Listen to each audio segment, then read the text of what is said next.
अनेक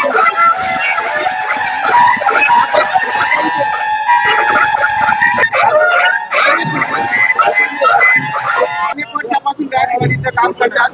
पवारसाहेब असेल, सुप्रियाता असतील, यांच्या मनातले घरातले जे उमेदवार आहेत आणि या मतदारसंघाच्या खासदार आहेत सुप्रियाता सुळे, त्या मात्र अजून या प्रचारामध्ये सहभागी झाले नाही. अध्यक्ष म्हणून काय सांगाल? नाही, हे महानगरपालिकेच्या निवडणुका सुरू झालेल्या आहेत आणि मला वाटतं की महाराष्ट्रामध्ये अनेक मोठ्या महानगरपालिका आहेत. तिथं आम्ही प्रत्येक नेते मंडळी या ठिकाणी दौरे करतोय. सुप्रियाताई सुद्धा मुंबई असेल, ठाणा असेल, नवी मुंबई आहे, उद्या तर नवी मुंबईला सुप्रियाताई वगैरे आहेत, सगळीकडे दौरा करतात आणि शेवटी ते पुण्याला आपल्या स्वतःच्या घराच्या मतदारसंघात येणार आहे. मला वाटतं काका चव्हाण आणि त्यांचे सर्व सहकारी अनेक वर्षापासून आदरणीय पवार साहेबांच्यावर नितांत प्रेम करणारे कुटुंब आहे आणि कार्यकर्ते आहेत. त्यांनी आणि सुप्रियाताई यांच्यावर फार मोठ्या प्रमाणात निष्ठा आहे. सुप्रियाताईंनी फार आग्रह धरलेला, ज्यावेळेला आघाडी झाली त्या आघाडीमध्ये या जागा मला काकांसाठी पाहिजे अशा प्रकारचा विचार करून अजितदादांनी सुद्धा चारही उमेदवारांचे तुतारीच्या संदर्भातून निवडून देण्यासाठी निर्णय घेतला. इथंच आघाडी मजबूत झाली. मला वाटतं की वातावरण चांगलं आहे.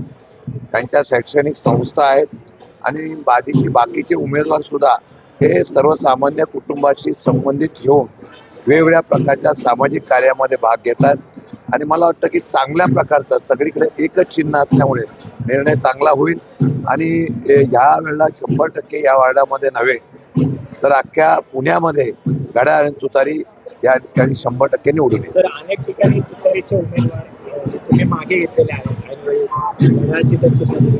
का घडलेलं आहे म्हणजे राष्ट्रवादी काँग्रेस शरद पवार पक्ष कुठेतरी कमी होत चाललेला आहे उमेदवार. नाही, याचा पक्ष कमी कुठला होत नव्हतं, कुठला संघटना कमी होत नसतात. आमची लढाई जी होती अहमपणामध्ये आणि गर्वामध्ये असलेल्या भाजपाची, मुंबई आणि इतर सर्व ठिकाणी पुणे असेल, पिंपरी चिंचवड वगैरे, आम्ही एवढंच ठरवलं की आमच्या मताचं विभाजन होऊ नये या संदर्भातून प्रयत्न करून आम्ही तशा प्रकारच्या निवडणुकीला समोर गेलो. विशेषतः मुंबईमध्ये असो, पुण्याला असो, सर्वीकडे काँग्रेस, राष्ट्रवादी, शिवसेना सगळे एकत्र येऊन करू अशा प्रकारची आमची चर्चा होती. परंतु अजितदादा गटाबरोबर यायचं ना अशा प्रकारचा निर्णय काँग्रेसने वगैरे घेतला असं आम्हाला कळत आहे. मुंबईला मनसेवर येणार नाही असं सांगितलं, पण इथं मनसेवर आले. असो, त्या पक्षाचा तो निर्णय. परंतु ज्याच्याशी पहिल्यापासून पुण्याच्या आणि विकासाची आणि पुणेकरांची नाळ जी जुळलेली आहे ती शरद पवार साहेबांची आहे. प्रभाग क्रमांक 9 मध्ये दोन्ही राष्ट्रवादी एकत्र येतात, इतर वेगवेगळे उमेदवार विरोधामध्ये दिलेले काही ठिकाणी बऱ्याच वर्षा निवडणुका होतात, त्यामुळे काही ठिकाणी उमेदवाराची अपेक्षा असतात. पक्षांनी सांगितलं तरी काही उमेदवार तिथं उभे राहतात. तिथं आम्ही मैत्रीपूर्ण निवडणुकीच्या संदर्भातून निर्णय घेऊ. शेवटच्या 2 दिवसामध्ये काय चित्र होऊ अशा प्रकारचा मग त्या वार्डामध्ये आम्ही निर्णय घेऊ. भाजपचे जे राज्यमंत्री आहेत केंद्रीय मुरलीधर अण्णा मोहिते म्हणले भाजपचाच मुख्य महापौर होणार. त्याला उत्तर म्हणून अजितदादांनी उत्तर दिले की राष्ट्रवादीचाच महापौर होणार.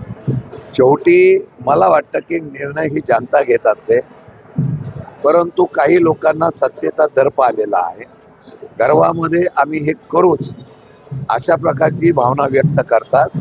मला वाटतं जनता त्याला उत्तर देईल आणि अनेक वर्षापासून या पुण्याच्यासाठी जी लोक झटतायत त्या राष्ट्रवादी काँग्रेस पक्षाचाच महापौर होईल असं मी आत्मविश्वास सांगतो. राष्ट्रवादी एकत्र सध्या इथं एकत्र आलेलो आहोत ना, पहिले एकत्र आलो, त्याची लढाई आम्ही करतोय, असा कुठलीही चर्चा नाही. आता निवडणुकीला आम्ही जिथे शक्य होईल तिथे एकत्र येऊन लढतोय.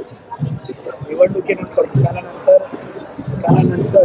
जर तुम्हाला विरोधी पक्षामध्ये बसायची संधी मिळाली, पण दादा जर तिकडे गेले भाजपसोबत पुणे आणि पिंपरी चिंचवडमध्ये, तर तुमच्या पक्षाची काय भूमिका राहील? दरचा विषय आज करणं बरोबर नाही. आघाडी आमची काय झाली आहे?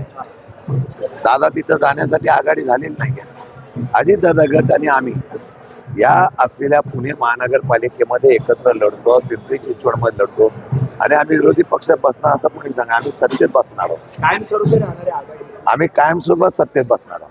सर, लाडका आता 15 तारखेपर्यंत जमा होणार म्हणतात, काय कसं बघताय? सत्तेमध्ये असलेल्या लोकांना निवडणुकीला लाडक्या बहिणी आठवतात. आचारसंहिता निवडणूक आयोग काय करतो मला माहित नाही, पण 15 तारखेला जाहीर करतात आम्ही हप्ते देतो. मागच्या वेळेला 3 हप्ते एकदाच वेळा दिले. म्हणजे हे मला वाटतं की कुठेतरी आता लोकशाही संपवण्याचा प्रयत्न होतोय. मी विरोध करत नाही, परंतु उमेदवाराला ज्या पद्धतीने मागे घ्यायला लावतात, बिनविरोध आणण्याची प्रक्रिया केली जाते, त्या सगळ्या प्रक्रिया बघितल्यानंतर आता जनतेने ठरवायला पाहिजे की ह्या लोकांना आता घरी बसवलं पाहिजे. नागरिकांना पुण्याची चुकीपासून डेव्हलपमेंट पासून अनेक प्रश्न आहेत. त्याला कोण न्याय देऊ शकतो हे पुणेकरांना सुद्धा माहिती आहे. ज्यांच्या हातामध्ये मागे सत्ता होती किंवा प्रशासन होतं, त्यावेळेला त्यांनी कामं किती केली का तिजोरी खाली केले हे सर्वांना माहिती आहे. परंतु अजितदादा असतील, मी आज पक्षाची आघाडी आहे म्हणून म्हणतोय, अजितदादा असतील सकाळी 6 वाजता 7 वाजल्यापासून प्रश्नाला न्याय देण्यासाठी झटणारे नेते आहेत. पवार साहेबांनी हे पुणे पिंपरी चिंचवड डेव्हलपमेंट केलं. IT पार्क कोणामुळे आलं, काय कशावर, सगळी इतिहास सगळ्यांना माहिती आहे. मला वाटतं पुणेकरांनी यावेळेला तसा विचार करून चांगल्या प्रकारचा निर्णय घ्यावा आणि पुण्याच्या प्रश्नासाठी उत्तर काय असेल तर राष्ट्रवादी. भाजप नाराजीचा फायदा नाही, सर्वसामान्य जनतेच्या नाराजीचा फायदा सुद्धा आम्हाला होणार. थँक्यू.